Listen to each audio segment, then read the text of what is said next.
Welcome everyone to this very special episode of Enlightened Masculinity, where we have our special guest, Bryan Casella of Team BC. He is someone that I admire and look up to greatly and listen to. There's only a few people that I really just, when I listen and I open up, and he's one of those guys. And he, he's a social media influencer and, real estate extraordinaire, sales and influence and negotiations. And so we have some great questions for him today. And if you're catching this, leave us a review on iTunes. Be sure to, leave a comment and let us know what you think of the show today. We also have our co-host, as usual, Akashinti Katakam from Montclair, New Jersey. I was just thinking, do you care that I say your last name, or like your name everywhere is Akashinti? So yeah, that's cool. Akashinti. Sure. Yeah, cool. All right. Akashinti Katakam, biotech research analyst and registered yoga teacher, hosts Airbnb retreats there in Montclair. And me, of course, Yogi Chris, founder of Ninth Limb Yoga Brand, world traveler, and lots of other things, PhD learner. Okay, so Bryan, I have a question for you right off the bat. And it's really probably going to come and be an outpouring of like 2 or 3 questions. And this is really just how to break through to the next level, how to really like get precise on what needs to go and what to double down on, what is, how to get clarity on what activities got to get cut. You know what I mean? For success. Okay. Thanks for having me, gentlemen. Appreciate it. So let's get right into it. Whenever somebody's going to do something new, especially if they're learning from the right people, right? Our circle obviously has tremendous amount of teachers and talent that guides people in the most simple and effective ways, right? And I can just walk you through my world. I first started with real estate, right? I was coming from a professional basketball career and completely doing like a 180 into sales. And at the time, I was a little bit lost, didn't know what to do at that particular moment. I think it was 2012, somewhere 2011 or 12, when I decided, okay, I'm going to get my license. Social media is not as big. You can't find as much stuff on YouTube for free. Google is a resource, but at that time I wasn't as much of an avid reader as I am now. So I kind of despised looking at letters on the screen.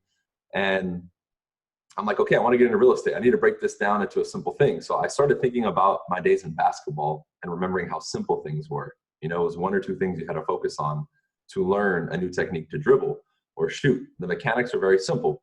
So I said, okay, I need to kind of find those 1 or 2 things that I need to do in real estate that are going to just get me started quickly and propel me to the next level. And when I looked at it, I said, okay, I need to do 2 things. I need to generate leads and I need to get skills. And that's it. So everything, my first 18 to 24 months revolved around those 2 activities: finding clients and getting very good at communication and sales. And as you can see, I have a special guest right here who poked his head out, Mr. Cat, Mr. Farrow. So 2 things, and that's it. And what I believe the mistake is that people make nowadays is they, for whatever reason, they overcomplicate things. So instead of just doing those 2 things, they'll listen to me say it, and they'll, in their own mind, have a discussion and say, well, it can't just be that. It can't be that simple. There has to be more. And I get those messages all the time. So that's kind of the process that I did, is I looked laterally, we can say it's something I did previously, and said, well, that was simple. I need to take that mindset and apply it to this, and it'll be just as simple. And, and that's where the story began. And I had tremendous amount of success in the first 1.5 years or 2 years compared to other people. But because I simply, as Chris said earlier, I doubled down on those 2 things, and I put my head down and I never looked back. Yeah, this is interesting, Bryan. One of the things that I've noticed that you've taken to the field of real estate, not only being a really young realtor, quote unquote, a lot of people are usually in their 40s and 50s when they start, but is your unconventional approach and your unconventional beingness. A lot of people I know have been like, I can imagine hearing that crowd being like, YouTube, like that's just garbage. Like, what are you even thinking about? What was your mindset, or how did you approach a field that was very like traditional and conventional with this unconventional approach and yet still be successful? Can you talk a little bit about that?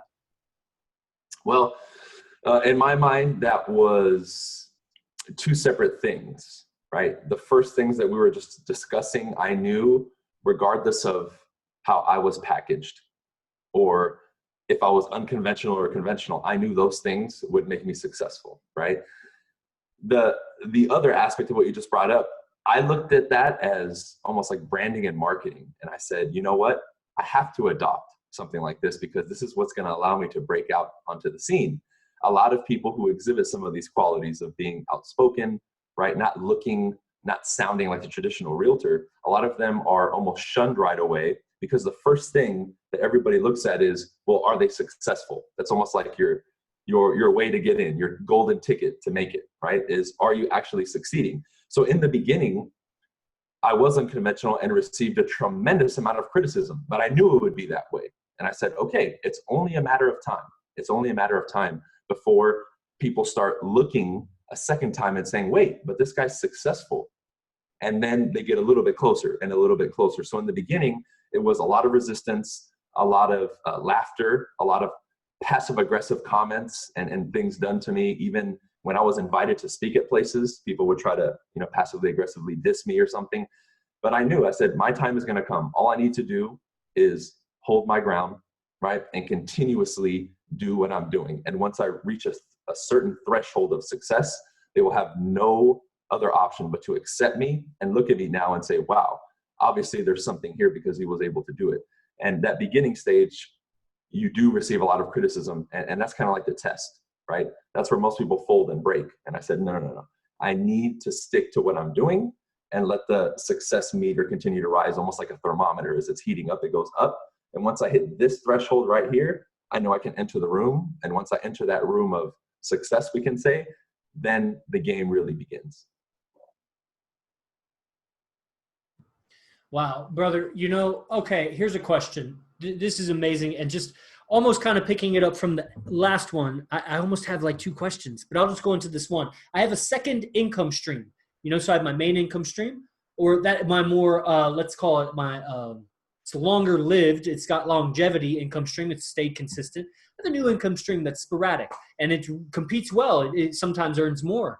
And so what do you do when the second income opportunity comes? And, if you had any questions for me, I could keep going on and on about it. I enjoy them both tremendously, and I want to keep doing them both. And so I just go parallel with both of them, or what do you think?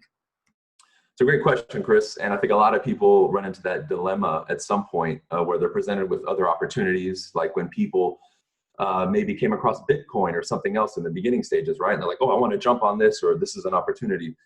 What really helped me was, because I went through the same things in my, first 2 or 3 years in the game of real estate, is I wanted to make sure that the stream, right? Because my first question back to you, and you don't have to answer it, would be that first stream that you have, is that something you want to continuously do forever or throughout your whole career? And if the answer is yes, then obviously that's where the focus needs to stay.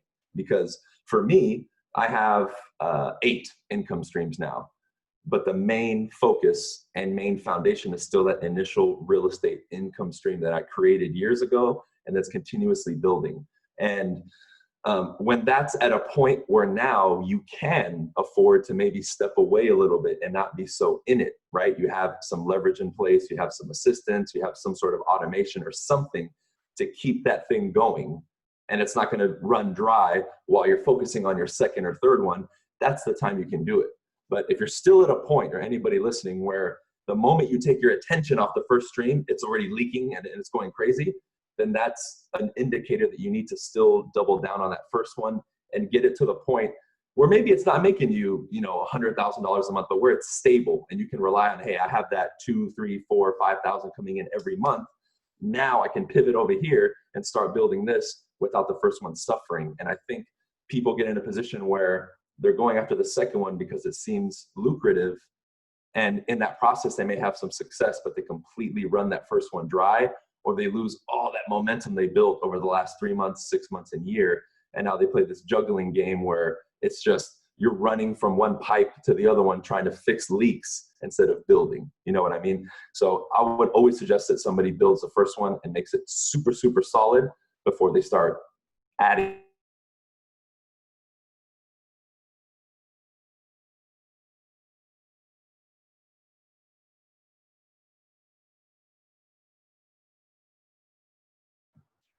Can you guys hear me, or is Brian, am I the one with the bad reception?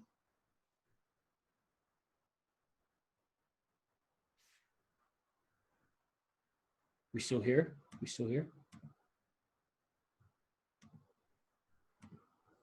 My real estate business, had I actually had maybe some money to get some of those new up-to-date systems I couldn't afford in the beginning, or to advertise a little bit or put it towards social media, I could have grown that first one much quicker. So by the time I start the second one, and let's say it was my stream of products, which I was releasing once a month, which I did for a long time. If I actually had some money back then to get a videographer, and help me, and some of those things that I didn't have in the beginning, it's so much easier and faster. And by the time I opened that second one, I did have some money and some time to put into it. So building that second and third and fourth and fifth income stream to me was almost like taking candy from a baby, because everything was so well established with the first one that it gave me all the time that I needed and the additional resources required to do so. Because then I could get to the point where this pipeline is full, and I can automate this one and systemize it quicker by putting people in place, systems in place, software in place to help it grow.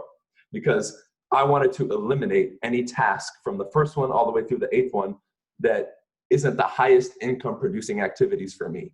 So when it comes to the social media, or the second or third income stream, if we're talking YouTube and online stuff, anything outside of me being there for a live call or producing the content, I want to take out of my hands as quickly as possible. Emails, right? Editing, sending out the automation in emails, the reminders, organizing events, all that stuff I want to get off my plate. Now, if I have resources, I can purchase the systems and software and people that I need to put in place. And that's exactly what was done, that I had a grind in the beginning for this one, where I had to work, generate income, pay myself, pay my expenses, put a little bit aside for this future endeavor of systemizing. And I had to do that over and over, rinse and repeat, until I had my pot of gold here, my money to now implement leverage and all those other things. So by the time I went to the second one, that money was already there, and it was more about just boom, boom, boom, put it in place, insert, second stream is ready. Boom, boom, boom, third one, ready. So my second through 8 came so people have the proper timeline. First 3 years, one income stream to build it and make it good. And it's going to keep growing, right? Now, when I pivot to the other ones, in the next 2 years, I got 6 more. So 3 years to build one, 6 more in the next 2 years. If I gave that timeline to people and I said, if you just worked hard and focused on your one stream for 3 years, I guarantee you'll have at least 4 or 5 more in the next 2 years. The following 2 years after that, would you focus on the first one? Everyone would say, well, hell yeah. That's what I did. And that first one, once it's solid, it just facilitates everything else, right? It's like almost as if you created this waterfall and now the water is running and it just goes. It's funny because, Brian, you're actually, right now, I don't know if it's your hypnotherapy, NLP certification or whatever it is, but I was regressing. And I was remembering that my very first income revenue stream from doing what I do was actually products. It was a hand mudra product. And that predates Silent Flute, and that predates Travel Yogi, really. You just got me thinking. You definitely got my gear spinning. I want to ask you about, I know we're kind of around a lot. What's that? I've got a question if you don't mind if I interject. Oh, am I doing 2 in a row, or I thought you went? Go ahead. I think we were alternating. That's why I jumped in. But maybe, okay, my bad. Maybe I lost track. I don't know. If in the recording it is, then I'll owe you one next time or something. But because that's how we do it here at Enlightened Masculinity. We just divide up the spoils, and Brian is up to the chopping block right now.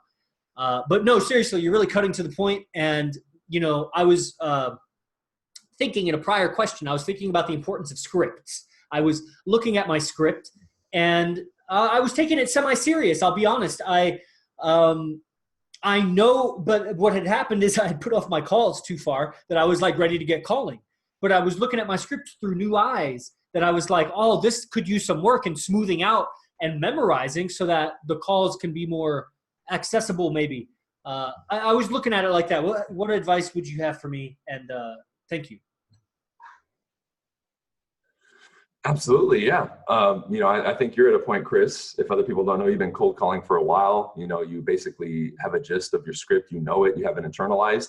That's the point where you can start with what you've learned and, the feedback you've gotten, which is a part of the formula. I need to use set script X amount of times to receive enough feedback now to make adjustments and see what's working and what's not, right? And that's part of it. You learn, and then you also gather the experience, which then gives you everything you need to start going back in our bat caves and figuring out, hey, how can I improve this? How can I make it better? So that's perfect. As long as the calls continue and the adjustments never get in the way or hinder the calls. You're like, wait, I can't call today because I have to work on my script. As long as the calls are still being made and you're making the adjustments on the fly and making your improvements and what you see fit, that's naturally going to occur, because there's a saying out there in sales where when you finally learn the script, they say you make it your own. And that's basically what you're doing. That's a manifestation of that, right? That's eventually where if we all use the same script, if somebody comes back 2 years later, we've all made our own little minor adjustments and we're all going to deliver that same script a little bit differently. Well, I guess if I could refine, just piggyback on that really quick, because I invented my script. There was not a yoga travel sales. I don't know. Maybe there is somewhere if I look for like traveling salesman script or something. But I just invented it, So I have like what I leave for a voicemail, and then if I get a hold of somebody, is there the decision maker, and get the decision maker, and then introduce depending on time constraints, and then blah blah blah.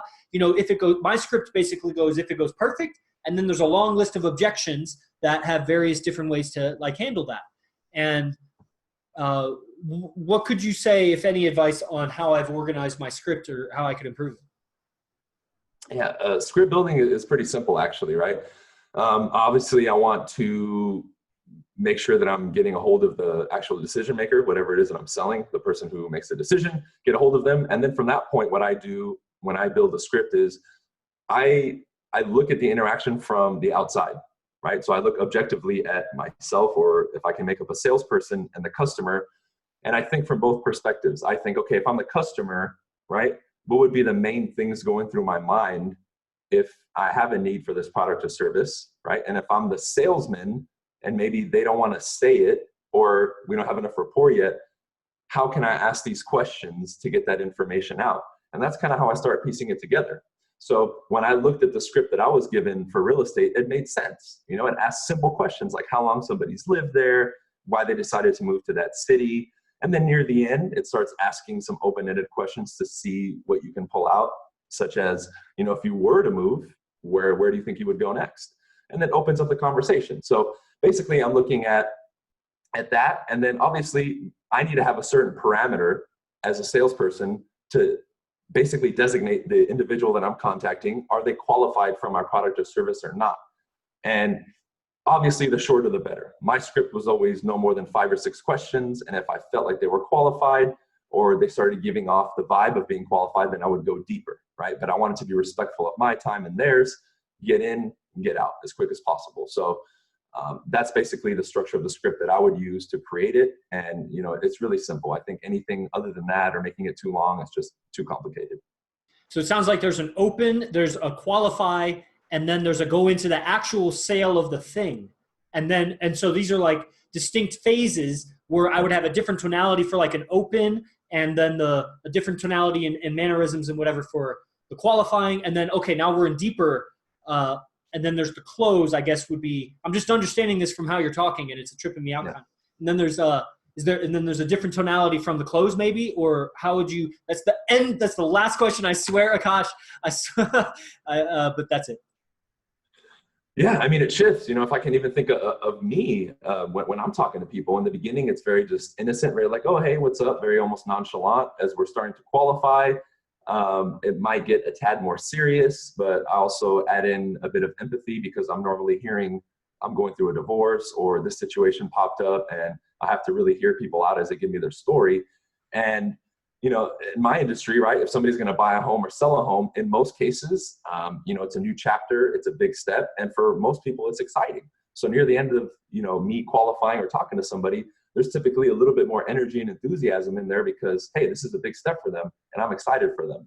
So you're absolutely right. It does change. And there will be a varying degree of difference depending on who you're talking to as well, because of personality types and all those kinds of things, and what their emotional state is when you call them and you catch them. And we know that can fluctuate like crazy. So a lot of that is developed, not just from learning, but from, again, that in-field experience of going door to door and making calls and failing forward in a sense of making so many mistakes that you start learning. The key for people is to not really look at it from that perspective, but just look at it as feedback. That way, when you go, you can start spotting patterns. If you notice a certain personality type or a certain objection that you're getting over and over, then you can say, hey, what am I doing in my process that's causing this to occur over and over, and how can I fix it? Now you can really start piecing together all the tools that you need to become a master. Yeah, Brian, last question, I guess, before we cut off the episode itself. As you were growing out, I guess, the first business itself, you were obviously, like you mentioned, you were giving other people tasks to do for you that would optimize your time to be spending it on where you can make the most money, I guess, or cut a process more efficiently. Yeah. Can you talk about, I guess, that process of as you're starting to identify people to work with you or work alongside you? What are qualities that you're looking for in these types of people? Yeah, definitely. When I'm hiring somebody, the way that I did it was a little bit different. One of the main things that I preach to people all the time is to grow, obviously, their brand online, because in a sense, everybody who I brought on, aside from maybe just my girlfriend, has been people that I've attracted online, right? And that's the beauty in having some sort of presence on Facebook and Instagram and YouTube is you start attracting people that are like you. So that already, in a sense, makes an individual who may be interested, if they follow me, a little bit more qualified, right? Because we vibe, they kind of like my beliefs and philosophies, and we kind of ride for the same team in a sense.